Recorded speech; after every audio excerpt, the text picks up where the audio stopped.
Did you know something eerily similar to the Idaho murders happened in Napa, California? In Napa, California in 2004, three roommates handed out candy and were in bed by 11 p.m. Leslie Mazzara and Adrian Insania were upstairs in separate bedrooms, and Lauren Minza was downstairs. At 1 a.m., an intruder entered the home of the three women. He entered through a window and stabbed Leslie and Adrian multiple times. Lauren heard the intruder upstairs and quickly ran out the back door. She stayed in the backyard, but the intruder actually left through the same window he entered in, leaving her unharmed. Police arrived and pronounced Leslie and Adrian dead at the scene and said that this was a targeted attack. Police released very little information, but the guessing games began. Investigators had the killer's DNA, and also his cigarette butts were left outside from a rare brand called Camel Turkish Gold.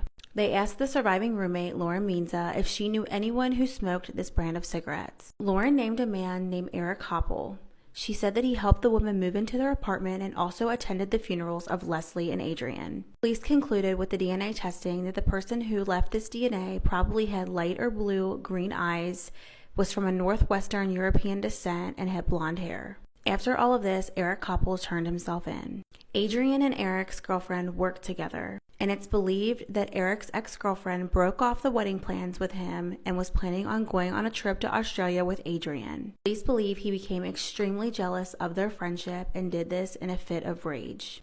This serial killer was the real-life Hannibal Lecter, and no one's talking about it. This is the all-too-real story of Albert Fish, aka the Boogeyman or the Gray Man. And, of course, trigger warning, buckle in, this one is a wild, wild ride. Let's go. Albert Fish basically had the epitome of a tragic life. He was born on May 19th of 1870, and his father was 75 years old at the time. By the age of 5 years old, his father had passed away, and Fish was left in the care of his mother, now a widow, and she was not able to take care of him and his siblings. Most of his family members were plagued with severe mental illness. His brother was in an asylum, his uncle was diagnosed with mania, and his mother routinely experienced schizophrenic hallucinations on a pretty regular basis. Basically, when his father died, his mother did not have the capacity to take care of him or his siblings, so naturally, she left them in a state orphanage. Let me just start by saying this orphanage was majorly effed up. The kids were regularly beaten, and they were tortured in a form of corporal punishment, basically. And all of the kids were terrified of this physicality. But Albert Fish loved it. He was obsessed with it. He wanted to get beaten, which everyone thought was odd. It is odd. It's very odd and concerning. He later on recalled this orphanage as the place where things started to go wrong for him. He was there until he was 9 years old. Because of this messed up place, he began to associate, pain with pleasure, and he saw this negative attention as positive reinforcement, and it became something that he idolized in his brain. His mother retrieving him and his siblings from the orphanage did nothing to get rid of this need that he had developed. And basically, throughout his life, he would administer his own beatings. He hopped from one unhealthy relationship into another and soon became fascinated with sadomasochism. For those of you who don't know what it is, I'm not going to describe it here. Go Google it, please. He would basically beat himself with a studded paddle, stick a flammable cattle prodder up his,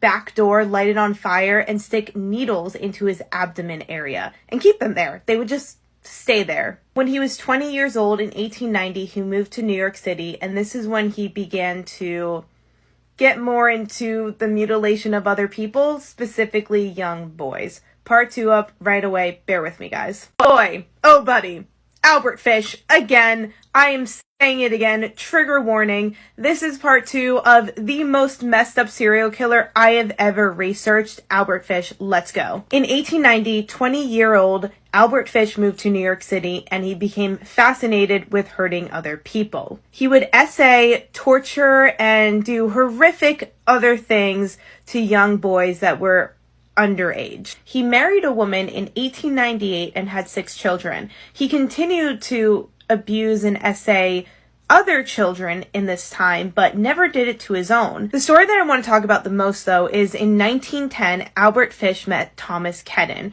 who, according to Fish, was intellectually disabled, so he took advantage of the man. I'm making a note to say that Fish is claiming this because he was a very prolific liar. They pursued an affair, and then 10 days after they met, Fish brought him to an abandoned farmhouse, locked him in there, and then proceeded to torture him for 2 weeks, even cutting off half of his, yoo-hoo, and just left. He left him with some Vaseline, gauze pads, and a $10 bill for a bus ticket. And Fish would later recall on his screams and saying that he would never forget it, but he didn't want to kill him because he had no way of disposing of a body. And things started before this, but this is when Fish really went from, abuser, assayer, to murderer. It was in 1917 when Fish's wife left him for another man that his mental illness and self-harm got really, really bad. I mean, this was the peak of it. He was already doing all of the stuff we discussed, but the sticking needles into his groin and abdomen area, the, lighting some stuff up in his back door area, this is when it got really bad and it took off and started. This was also the point he started having visual and auditory hallucinations, and he believed that John the Apostle was talking to him and telling him to do these things. He also began teaching his children these odd, weird, sadomasochistic games and had them aid in him beating him even more.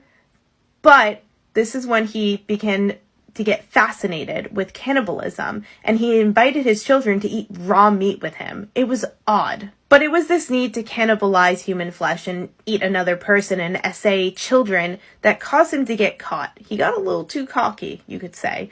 Part 3 up right away. Hey guys, it's me. Are you ready to talk about the finale of the Albert Fish saga? Because, trigger warning, Albert Fish actively searched for a young girl or someone that wasn't going to be missed to kill, basically, and eat. In 1919, he found an advertisement looking for housework and help by a family, and this is where he found Grace Budd, even though she wasn't originally his intended target. It was her brother. Fish basically went to the family with the guys that he was going to help Frank Budd on the farm and do handiwork and whatever, and he wanted to basically get Grace's brother alone, but he never could. So he gained the family's trust, and he got Grace alone and ended up kidnapping her, essaying her, killing her, and eating her. This murder would be the end of his reign of terror, basically. He would send mocking notes to her mother after she went missing and police were involved, telling the mother all of the things that he did to the daughter, Grace. And it was in disturbing detail. Again, as always, if you guys want more information, there are some gruesome details on Google that you can find. I don't recommend it, but if your brain wants to wander there, go ahead. Police actually used the paper that he wrote the letters on to find him and catch him, and he was executed via the electric chair. And when he was caught, he was happy to confess every detail of what he had done to everyone.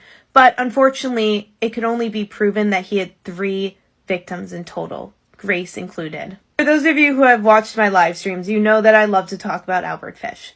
He is probably one of the most messed up, disturbed serial killers I have ever read about, researched, or talked about.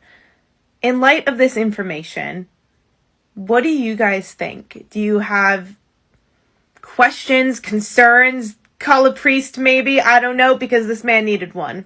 What really happened to Rebecca Zahau? On July 13, 2011, 32-year-old Rebecca was found hung in the mansion of her billionaire boyfriend Jonah Shackney in Coronado, California. Jonah had a 6-year-old son named Max from his previous relationship with Dina Romano. Family friends mentioned that Dina didn't really like Rebecca and constantly gave her a hard time. However, Rebecca and Max's relationship was very loving, and she pretty much took the role of a single mother whenever Max stayed with his father Jonah. Just 2 days before Rebecca was found deceased, police were called to the mansion because Max had fallen down the stairs on his scooter and he passed away 3 days later in the hospital. Rebecca was supposed to be watching Max, but she didn't see him fall, and when investigators got to the house, she cried and repeatedly said that Dina was going to kill her. The next day, Jonah's brother Adam flew in from Tennessee and he stayed in the guest house while Rebecca stayed in the home, and they were the only two people in the house. The next morning, Adam found Rebecca bound, naked, and hung on the balcony. The way Rebecca's body was found seemed very unusual, and it looked like it was staged as a suicide. Investigators quickly ruled her death a suicide, but a lot of people think that Dina and Adam had something to do with it. Maybe they were angry that Max died under her supervision. This case has so much evidence that foul play was involved, and for some reason, investigators were not really looking into it. Some people think that they were trying to cover up her murder. Stay tuned for part 2, where I'll be talking about some of the evidence. I'm going to be talking about some of the evidence that proves that Rebecca was most likely murdered. When Adam called police, he referred to Rebecca as the girl he found hung. He knew Rebecca. He could have said my brother's girlfriend. I don't know, a lot of people thought that was really weird. The way that Rebecca's legs and hands were tied together was very difficult to do on her own. The knots used were very similar to those used mainly in boating, which was something that Adam did for a living. There was also this very creepy message found on Rebecca's door, and it said, "She saved him, can you save her?" And this was interpreted differently by everyone. A neighbor came forward and told investigators that she heard screams and a woman yell for help the night before Rebecca was found hung. But investigators told her that those screams did not come from the mansion. Adam was a person of interest, and he took a lie detector test, which he did not pass nor fail. Many people also believe that Dina might have had something to do with Rebecca's murder because of her son passing away when Rebecca was supposed to be looking after him. A second autopsy was demanded by Rebecca's family, and they found that Rebecca's neck injuries is not exclusive to just hanging, but also strangulation.